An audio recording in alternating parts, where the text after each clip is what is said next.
Good morning po mga kapatid, and welcome po muli sa ating Grab Food for the Soul, our daily dose for the nourishment of our soul.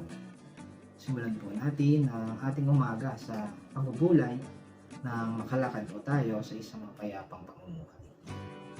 Ang title po ng ating morning devotion ngayon ay may pamagat po na Looking Up to God, na may batayang talata po na matatagpuan po natin sa mga gawa chapter 2 verse 43.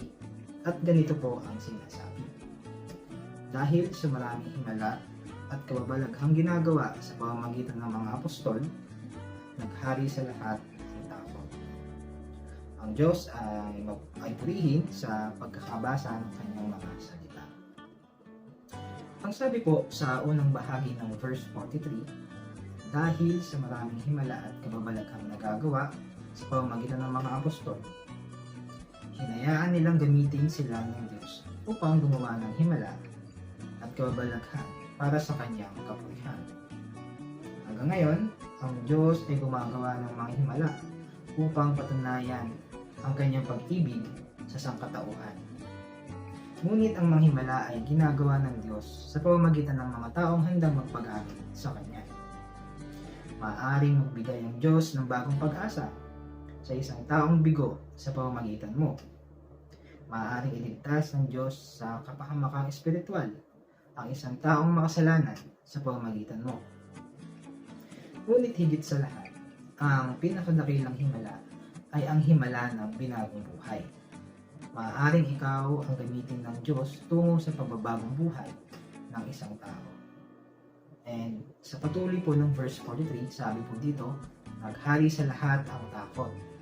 Ito ay pagkatakot na hindi nauuwi sa pagpakaparalisa.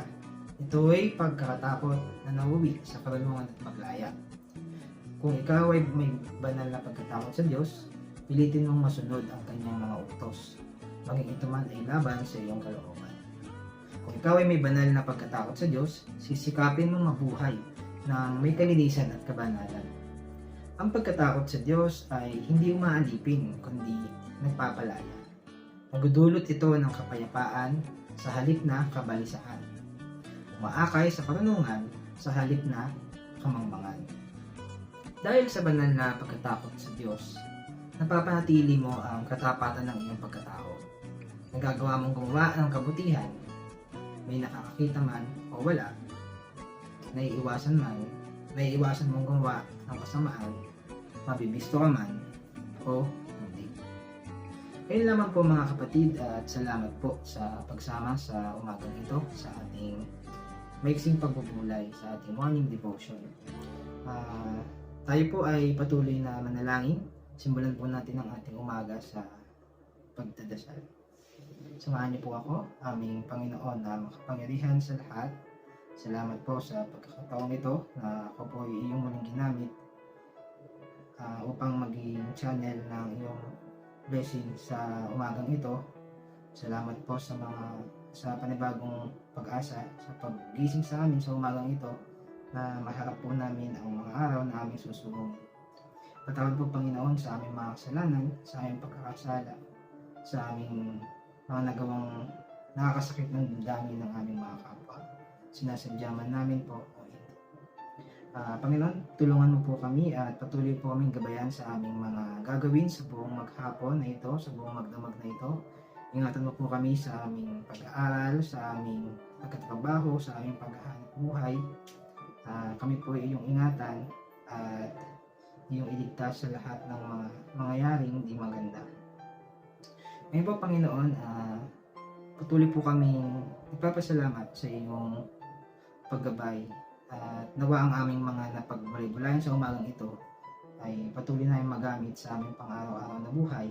Hindi lang po namin basta marinig, hindi may apply po namin sa aming sarili. Ngayon lang po ang aking dalangin sa matamis pangalan ni Jesus. Amen. Thank you po muli mga kapatid. Friendly reminder po, be Christ-like in your workplace today. Hanggang sa susunod po natin pagbubulay. Shalom!